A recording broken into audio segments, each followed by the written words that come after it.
all the bushes and the plants and all the shrubbery and things, and looking up at the birds, hearing them tweet, and he was just amazed by it. Well, as he got about halfway to where he was going, he heard the bushes rustle behind him, and he turned around, and there was a bear charging towards him, and he ran as fast as he could from the bear, but the bear kept getting closer and closer, and eventually he tripped over a log, and he was sitting there on the ground, and the bear was just about to eat him, and he called out God's name, and everything just stopped. No birds tweeting, just complete silence. The bear was stuck with one paw up in the air, and he was just sitting there. All of a sudden, a heavenly light came out of the sky, and it was God, and he said, "Now you call on my name, even though you've not paid attention to me for all these years." And it was an atheist again. And he says, God says, "Do you think you deserve my help?" And he says, "Well, no, I don't think so." And he said, the atheist said, "But may I ask for one thing?" And the Lord says, "Okay." So he says, "May the bear act like a Christian." And he says, "I'll see if I can work that out." Then all of a sudden, everything, the light flowed in, and the heavenly light went back up, and the bear was stuck with one paw up in the air.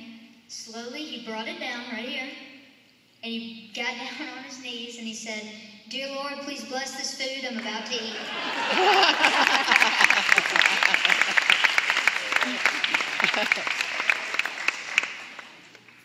Okay. All right. Well, today I'm here to talk about one word, and that word is faith, a very strong word. Hope you listened up, ladies and gentlemen, because that was the only planned line of tonight. All right, now, faith is a simple 5-letter word, but it's much more complicated than that. But yet it's so much easier, too, because we realize that we have faith in things when you really think about things. People say that, one time in your life, maybe many times, your faith's going to be strained and it's going to be tested. And you're eventually going to lose it as well. But it'll come back once you pray and things. But it's not as hard as people think it is.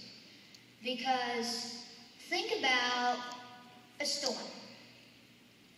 You have faith in your roof to stay upright and not let the rain in. And think about when you're driving down the road. You have faith in your windshield and your insurance company. And when you're going to the beach, you have faith in your sunscreen. It's going to keep you from getting burnt.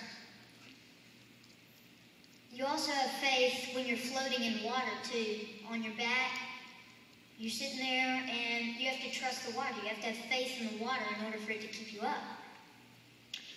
Well, those are fairly easy things, right?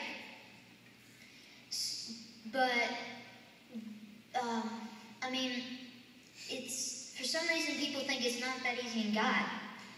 I have a Bible verse, or 2 Bible verses here.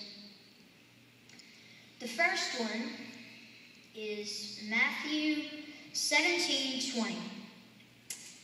He replied, "Because you have so little faith, truly I tell you," and this is for a lot of people. Some people think that they have, a lot of people do, they have tremendous faith, and you can see it, but this shows just how minuscule even that is.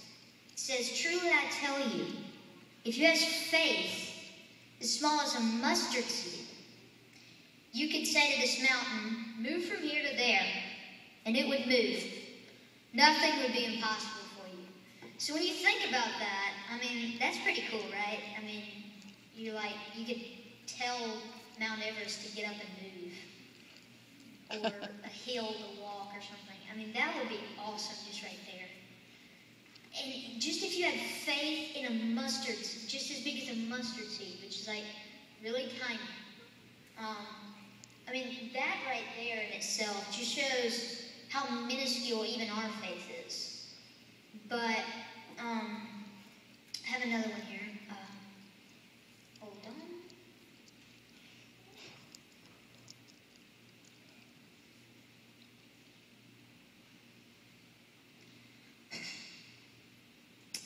And here's another one. It's sort of like the last one, only a little bit different.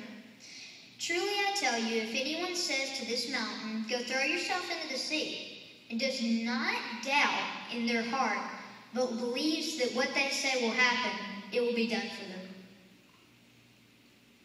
That's awesome. But see, I think of faith as a good thing, or there's like a good versus evil type thing. The good side would be faith, and that's from God. And then the bad side, which is what we always try to avoid, is doubt. Very strong, evil word is doubt. Because, I mean, when you think about it, doubt is the opposite of God, to tell you the truth. Because when you think about Jesus here, he did not doubt God whatsoever. And for that reason, he could walk on water, because he was the Son of God. And another story about that is Peter, I believe it was not the faithfulest man in the group. And he asked Jesus, he said, if you are really God, then help me to walk on the water. And he said, keep your eyes on me and you won't sink. He stepped out on the water and he walked. Those are the only two men who have ever walked on water was Peter and Jesus. Jesus because he was the Son of God, and Peter because he never kept his eyes off God. Now, the reason that any of us take our eyes off God is because of doubt or distractions. And doubt and distractions both come from Satan, who is also the enemy of God. And, I mean, just think of it this way. Peter is every single person in this room and everyone out of the room who believes in God, and even those who don't. Because once Peter had taken his eyes off Jesus, he began to sink into the sea. And, I mean, when I really think about it, Jesus is God, naturally. And Peter is everyone in this room. And the ocean, the surface, is our regular normal life. And every time we take our eyes off God because of doubts, like homework or bosses being mean or friends or things like that, it causes us to sink into doubt and distraction and sin.